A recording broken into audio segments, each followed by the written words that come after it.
And an old online friend of mine and I got to talking to a little while ago, and the subject of Hold This website came up. It went by Creepy Toys and it ran from 2007 to 2009, letting users submit their stories, pictures of, well, creepy, really kid stuff. I was a moderator for the message board, to which it was the biggest focus traffic like my friend's interest tampered off and moved on, but not before backing up the thousands of posts from his computer. This was an old and crappy freeware forum software, and user postings were only recorded by IP address, so all the names regards to their posts have been lost other than ours. He sent a copy of the backups, and I'm gonna go through them, as much as the strains of my eyes while all of its database sources only. One story in particular, which I vaguely remembered, stood out for a reason I will explain at the end. The original poster evidently got a hold of someone's personal writings, or had simply forwarded them another source. Without going into further detail, here is a post I cleaned up. My therapist had asked me to start writing a journal, or maybe a recollection of past events, whenever I thought was best. A few years ago, I would have thought that writing down my feelings and thoughts was pointless, as it would be seeing a therapist in the first place. I thought I got a little handle on my phone things, doing the macho act of not asking for outside help. I guess things changed when I saw an old friend a month ago, and the explanation and excuse I had come up with and made my personal reality was thrown out the window. There was a sense of indication that after I left my friend's house, but it came back with the dreaded truth. I never told this story to anyone outside of my childhood friends, and though through my accounts to the local police, who had sent me repeated it over and over, but only because there was actually wasn't there when it happened. The only one who really saw it.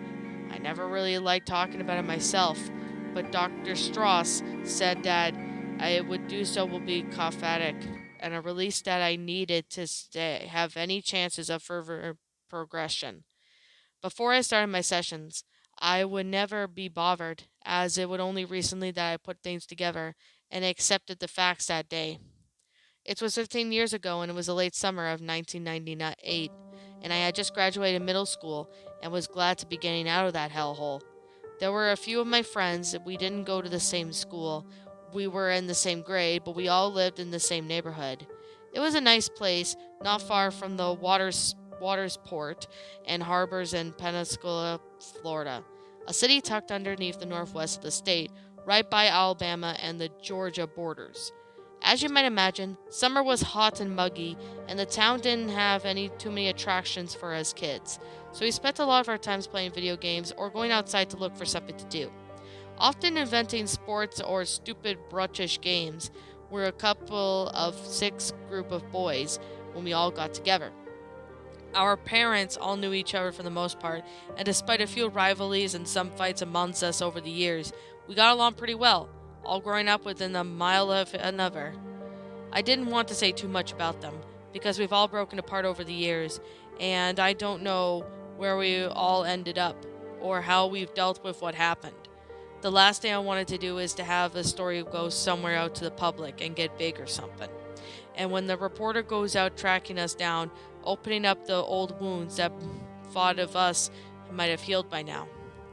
Anyway, here are the first names and some of the overly generalized descriptions of their personalities. Just please remember that these were actual people, not cartoon characters. When whatever douchebags gets the hold of this journal and decides to make a TV movie out of it. I guess I've become a little paranoid over the years. First, there's me, Justin. You'll find out a bit through this story, so I won't bother for sharing anything else about me here. Brian was our only black kid, and he was always fairly mellow, just the kind who followed us around whenever there was a few hesitations. I didn't know his parents well, but they must have raised him something proper. A few times we went out was a little teenage bastards. He would always watch us, never knocking down the garbage cans or vandalizing anything. Not even that was ever my idea. No, those boredom killing brain farts were strictly externalized from Devon. He looked like a bully, but he was never actually mean to anyone, As bossy as he could be, he was the biggest of the group, but not terribly overweight. I must have think he had ADHD growing up, and he was always getting into trouble, often dragging us down with him. Gilbert, I swear to God, that was his name. And yes, he got a flack of it, and was the nerdy one. The only kid with glasses. He went damn smart, but he overly technical for his age. It's a miracle that he never got shocked by any of us after he finished listening 4 of our conversations, and then interjected some facts in intake of mucus followed by a raised index finger and annoying actually, but then again, he was smart and creative. It could only make up some good jokes because the fly of it. When we got to the fraternal twins, Peter and Nick, not terribly interesting names, but either their parents decide not to be asshats and give them something cute or stupid like Bobby and Robbie, they could only be a little like. Peter was always about an inch taller than his brother, and they both had dirty blonde hair matching the blue eyes. But there were similarities that had ended. Peter was energetic and into sports, and was a bit of a loudmouth. Nick was usually pretty quiet and never seemed to be very good at anything we tried. Other than video games, he could kick our collective asses into almost any genre. As I always a class casual gamer, preferably to spend my time outside, only rent the games from a nearby video library, all gone now, but I didn't have any several systems. The one among us subscribed to the several gaming magazines, Nick was typically the kid who would introduce us the latest hot title. From that day, it came out, and we all went to the twins' house to play it. We all have been addicted to the past year of the golden eye for the Nintendo 64. It was real hot shit back then, and the talk of the class guys whenever the topic of video games come up, playing it automatically made you cool. The game led to many late-night sleepovers, sometimes lasting until the first morning light. In the summer, we played other things. Of course, mostly Mortal Kombat and Mario Kart, but the epic James Bond shooter games was the crown jewel. 4-player games were awesome. 10 minutes of shooting each other in the face and being blown up by mines and rocket launchers. The lowest 2 scoring players would trade with the 2 spectators of the previous game, and those watching around would usually just go and scrounge for soda and snacks. They were good times for us, and sharing the game together put a few intervened thoughts into my mind for a new game of our own. We still had something to do during the daylight hours that would rather spend outside. After I threw out the idea of a real-life first-person shooter, we quickly came up with the idea of a game called simply Guns. The name really showed how creative we could be. It started with the advanced game of hide and seek, and after a few free for all rounds, we found splitting into 2 or some even 3 teams was even more fun. That sounded kind of lame, I know, but the game's origins had us running around hiding, setting up bushes, along with 3 main blocks of the neighborhood. Then the goal was to sneak up on the person, point your head out into the shape of the gun, and yell "BANG!" before the other guy could react. Then he was dead and had to go wait outside the chaos zone. Sometimes we captured them instead of turning him on his team. Getting indoors was against the rules, as going inside someone else's property other than our own yards. Still, the neighborhood provided a fun landscape.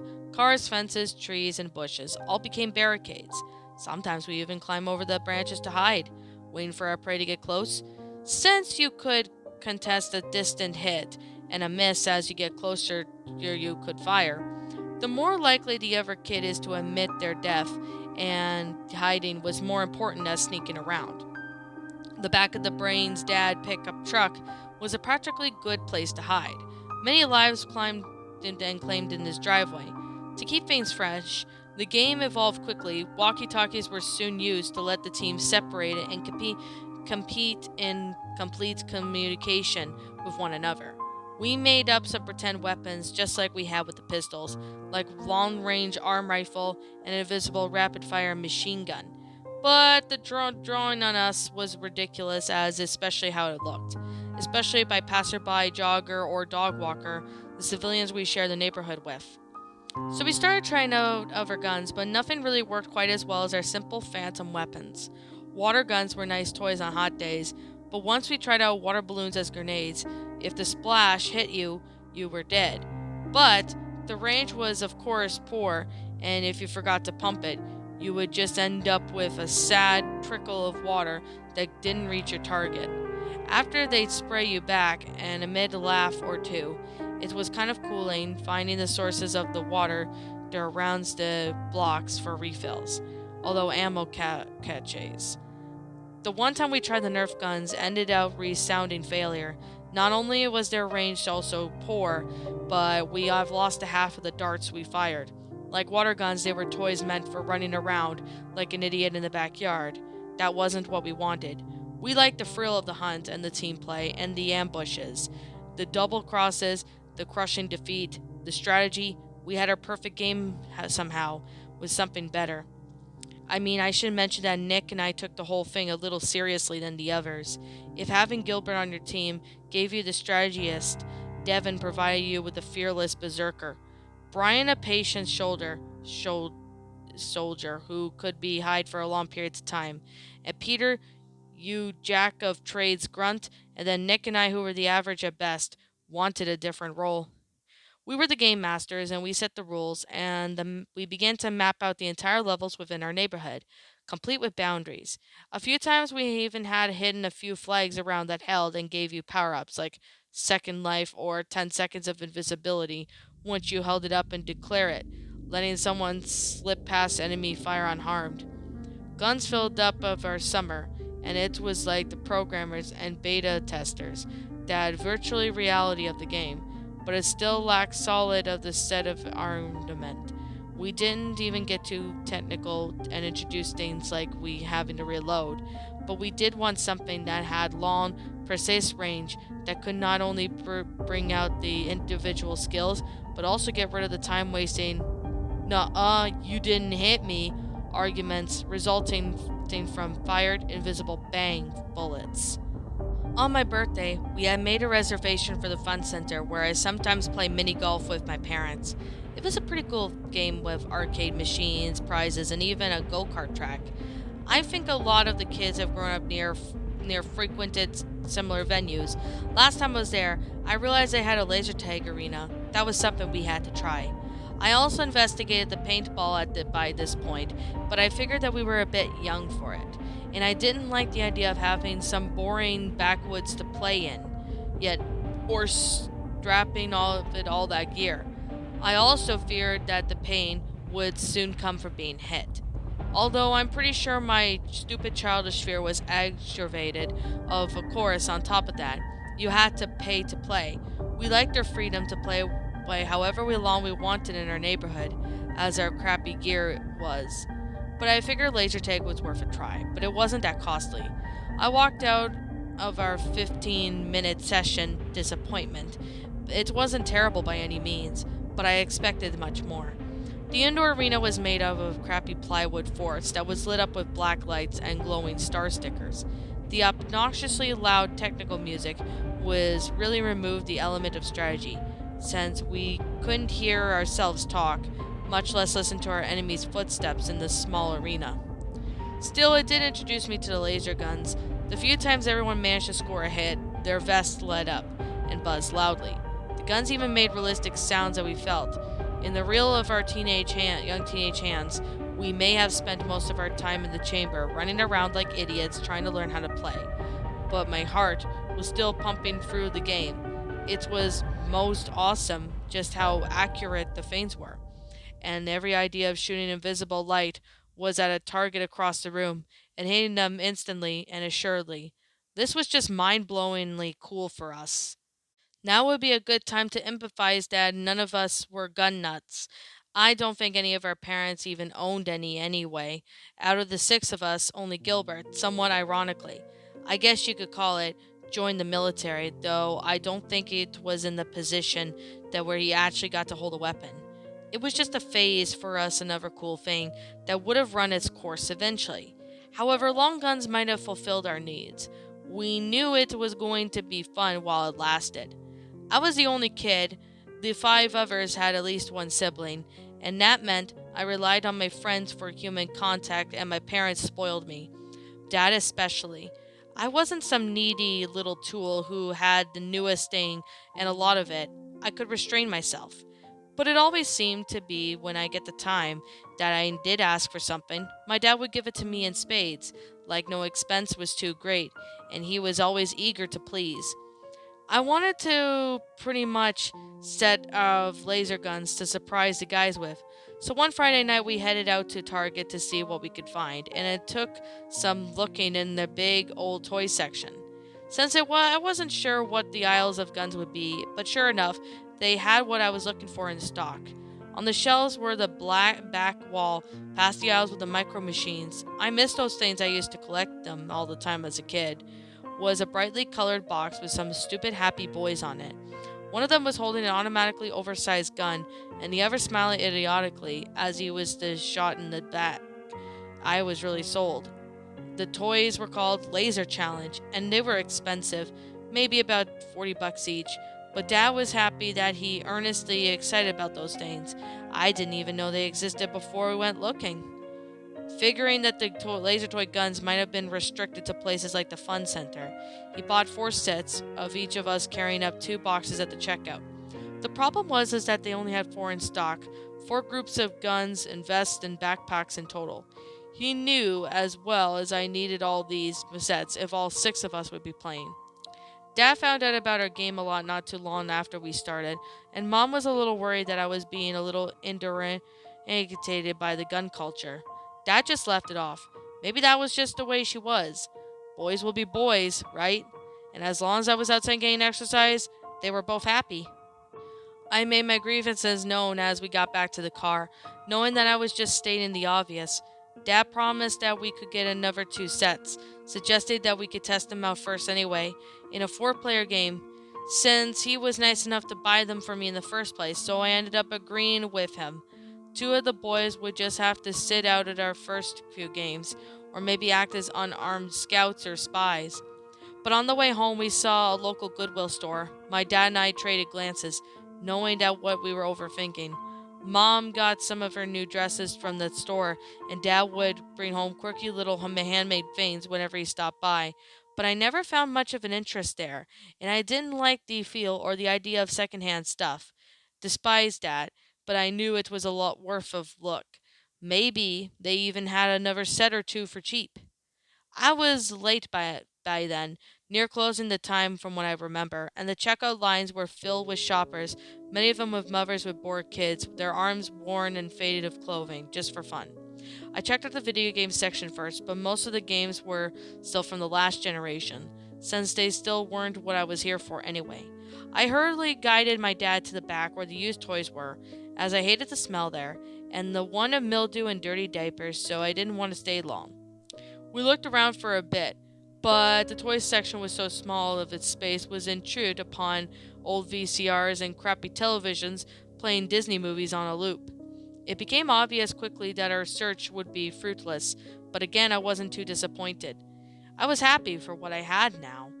As we turned to head out and head home, I noticed that a black cardboard box just hanging out just a little behind the ugly teal shelf, littered with broken corpses of stuffing spewing teddy bears. I was going to leave it be, figuring it was just a moldy toy tomb from by now, but then when I saw the shape of the gun inside the box, it was really what I thought it was. I rushed it up and pulled it out with some effort. It was a snug between the shelf and the wall. My reaction, upon pulling it out and looking at the cover, was unlimited with joy, like it was suddenly Christmas morning. The first thing I saw were 2 handguns, held by a pair of admittedly badass but typical 80s white kids, holding them upright like they were spies. And the guns didn't really need to be overly stylish like the laser challenge ones that in a way, they spoke for themselves. The box was solid black, except for the photo cutout of the 2 kids, swirling James Bond barrel roll gun that ended up in the white circle behind them. Sure, it was clearly a knockoff image, but it naturally excited me even further. With that golden eye was still in my video game goddess at the time, and the guns were depicted as accurately, positioned in the youths of the hands and angles such as just the detail as possible. The box's paint was chipped in spots across it, and the cover was especially faded, but it was still looked pretty damn cool.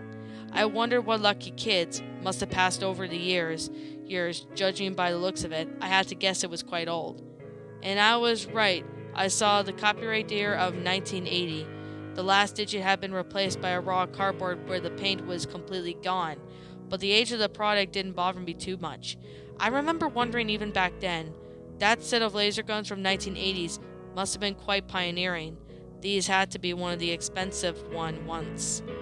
I opened the box and saw the quality put into the toys that the cover didn't lie. Better yet, the two pairs of guns, frontal hit direction of vests, held firmly in the oversized styrofoam mold, and indicative of the past decade environmental lack of foresight. I pried one of the guns out. It was a small, but it had some real weight to it, and build quality was good. It made of a strong, solid black plastic and had a few metal trimmings purely for aesthetics, just to make it look like a toy. The tip of the barrel was where the laser was fired out, was also made of this metal. It was a trigger in the iron sight. It quickly occurred to me that how dangerous this real thing looked, the sharp contrast of the orange and gray laser challenge weapons. If they weren't for the swirling metal bezel around the edges that gave them more of a juvenile appearance, someone was just asking to get the shot by the cops, waving this thing around. By this point, Dad had came over giving me an impressed, "Whoa, what did you find?" He knelt down to the floor to examine the set for himself, and noticed something about the gun that I was holding. He pointed it out for me, and I was surprised I hadn't seen yet. On the back of the iron sights were two green glowing dots. They didn't blink or waver, and at the different angles like normal LEDs. Furthermore, there was no on or off switch for them, or for the gun itself, any battery compartments anywhere. We looked on the gun, as these things were solid, sturdy creations that could easily be mistaken for real guns, and we couldn't even tell if they were powered. Neither my dad or I know what to make of these internal lights, but we think that they were kind of cool. I would much later on in life that the lights were made of tritium and radioactive element used for illumination on some real guns and watches, or other equipment that might have, for whatever reason, needed a consistent but small source of light. Titanium is safe, at least for radioactive material, but it was still in the element that shed down its atoms. When I found out about it later in life and researched I also learned that there was a key component in the nuclear weapons. Had neither of us realized the obnoxious act for some of the material used in that damn child's toy, I knew my dad would never bought it. The vests looked a little more friendly, though. The only problem was that they only had a frontal sensor boxes, no backpacks like the American units. Their bodies were made out of plastic, and a single black circle in the middle where the incoming laser was detected.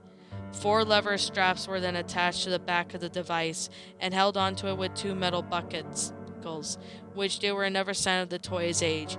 I hadn't seen any toys like that kind of metal rust since I was a little kid, and that was exactly what the buckets were made out of.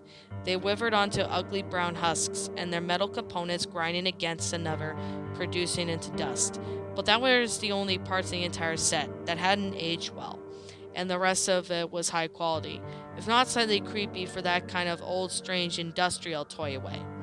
Dad had noticed that the back of the sensor units were made out of thin layer of solid, flat metal, and there was a noticeable latch. He popped it open fairly effortlessly, and reacted quickly to catch the battery large that dropped out.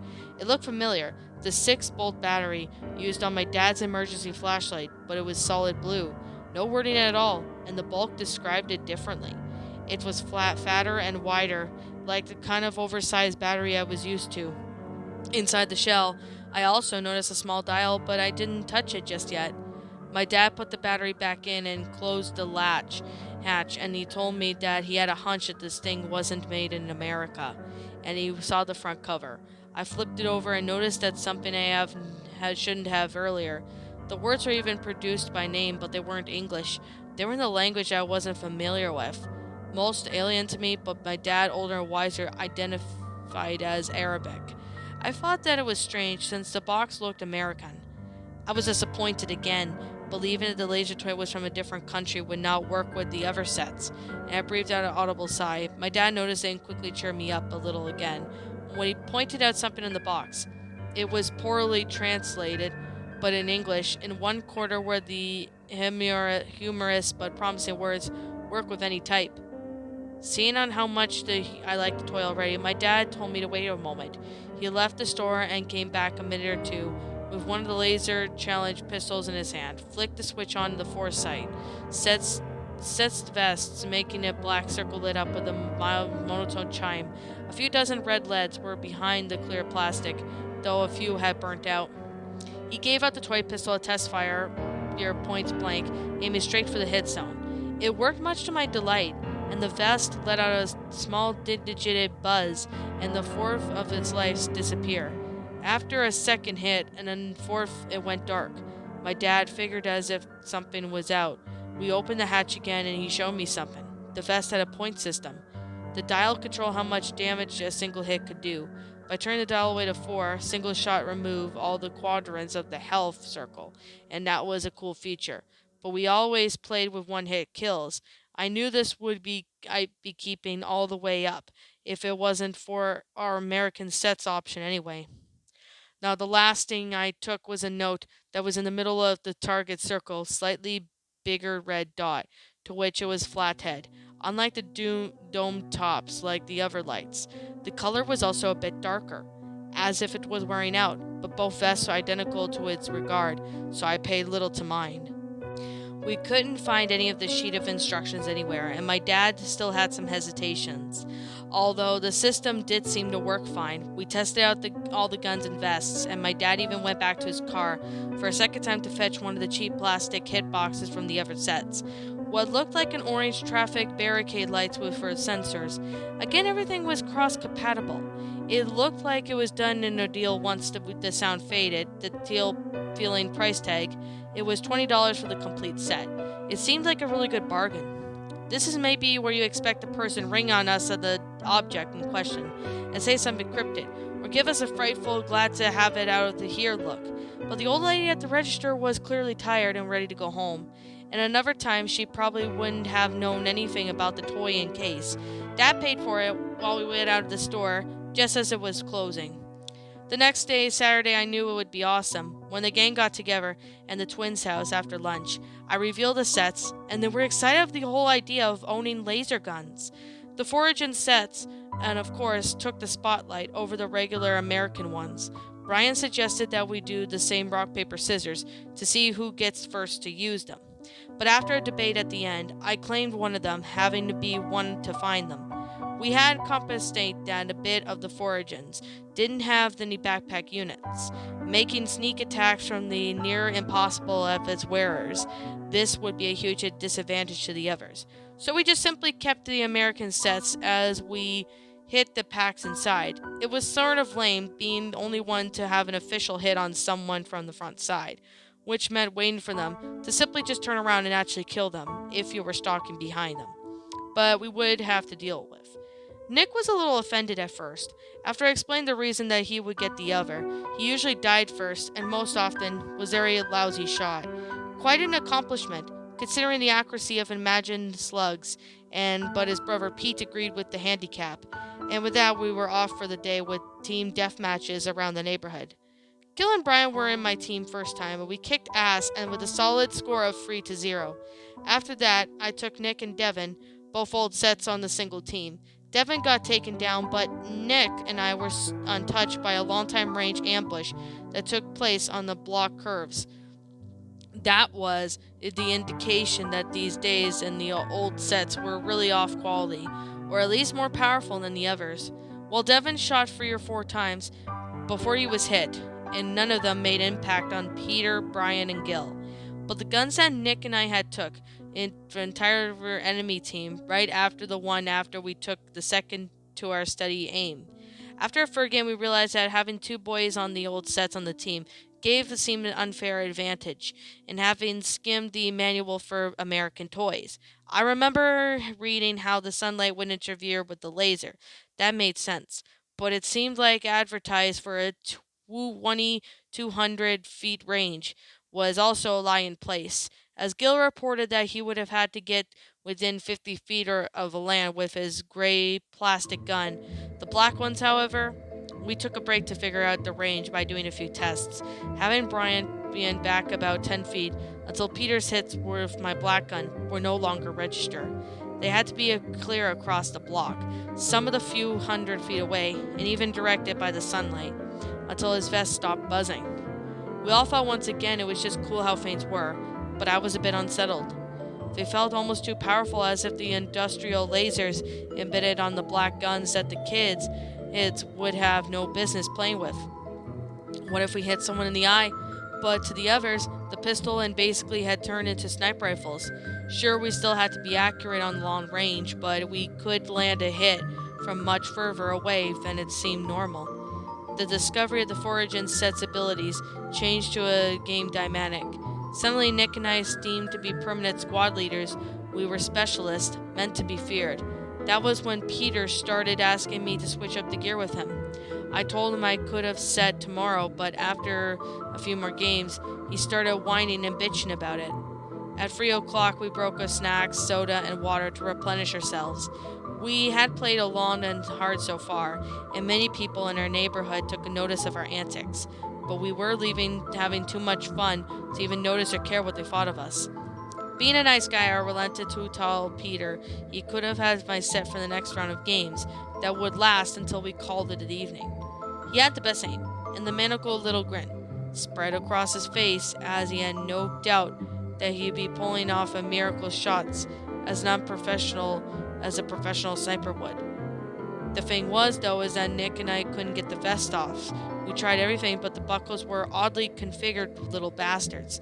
We couldn't even tell if we were pressing the right thing down on them or not, or if we had to wiggle them in a certain way, or if it was a friction caused by the rust that locked them into place that we eventually gave up and had our indoor door snack break with them still on, looking like dorks, looking somewhat of amusement of the others. Even though I couldn't get my vest off, I still traded guns with Peter. That seemed to be good enough for him. Holding the cheap gray plastic in my hand, I knew it would take a little while to get used to its limitations. As the day wore on and cooled a bit with the setting sun, I started taking my first hits without the advantage of a longer range. I really began to take notice of the strange quirks on my vest. For one, it was uncomfortable. The leather straps went over my shoulders and around my stomach would have been comfortable if they were hit so tight. On top of this, the metal plate on the back side of the hit direction until pressed tightly against the skin that was cold, never warming the body temperature. So once I took a hit for the first time, I could still feel the tingle of the electricity came from the black plate. It was looking very small, however, less than a static shock. I didn't even notice most of the time, but it was there. I couldn't tell if it was deliberated, like some sort of falling apart impact on feedback, or more like something bigger. Something being contained but leaking out ever so slightly each time a laser strand was close enough to be detected by the metal in front. But the oddest thing of all was the power lines were nearby, and the old and buzzed often in cycles. But whenever I draw near them, they seemed to either buzz louder or started buzzing if they were quiet at the time. I had learned about the electrical fields in science class since last year of middle school, and thought if something that the box might have hit caused some sort of interference. But I didn't really think about how much powerful the battery would have had to do such a thing. I did, however, begin to feel unsafe hauling it around. And thinking back, I suddenly remembered what my dad had turned it on for the first time. In the store, I thought it was nothing back then, but when he did it, the fluorescent light above us flickered just briefly. I had grown up with a fear of electricity. Outlets had been always scared the crap out of me as a kid. Even just simply any tough part of it would electrocute me. A gut feeling told me something was wrong with this toy, and now I wish I said something or called off the game completely.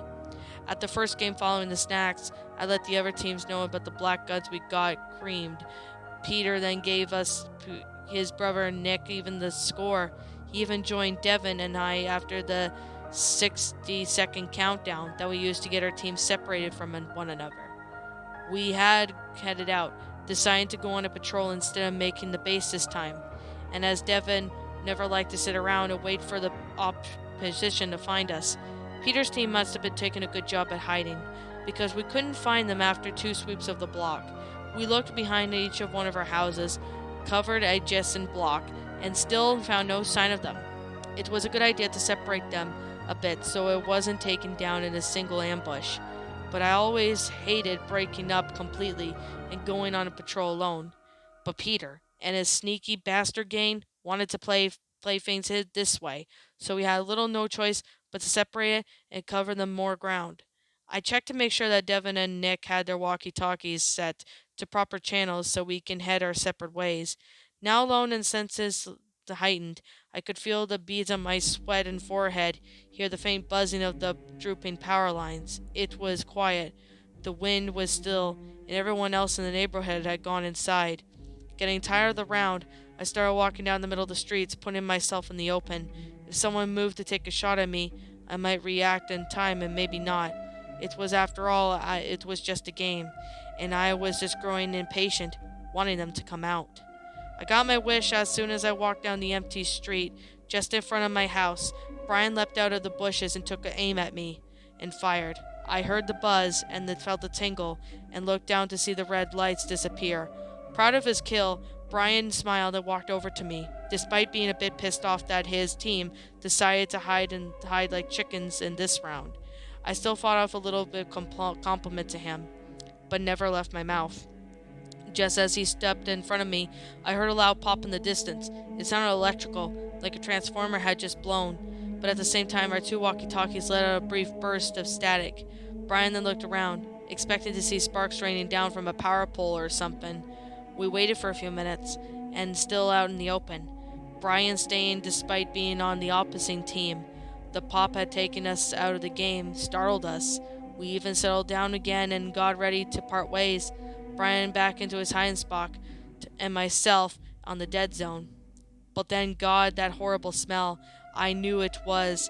Everyone knows the stinging stench of an electrical burn. It's similar to the dust burning off at the heater, but whereas there is aroma the most pleasant in the way, an electrical burn is a threatening smell that you never want to experience. The last time was when I put a microwave was practically exploded last year, which was unpleasant. With the possibility of a fire nearby, I dropped the game and using Brian's walkie-talkie to try and get in touch with Peter and Gil. We got no response. A few times we tried to contact them, but on the fifth try, some feedback suggested that someone, on the other hand, holding onto the town responder button. No one on the other end spoke, but we heard something. Brian had turned up the volume all the way up to here. Faint sobbing is what we heard.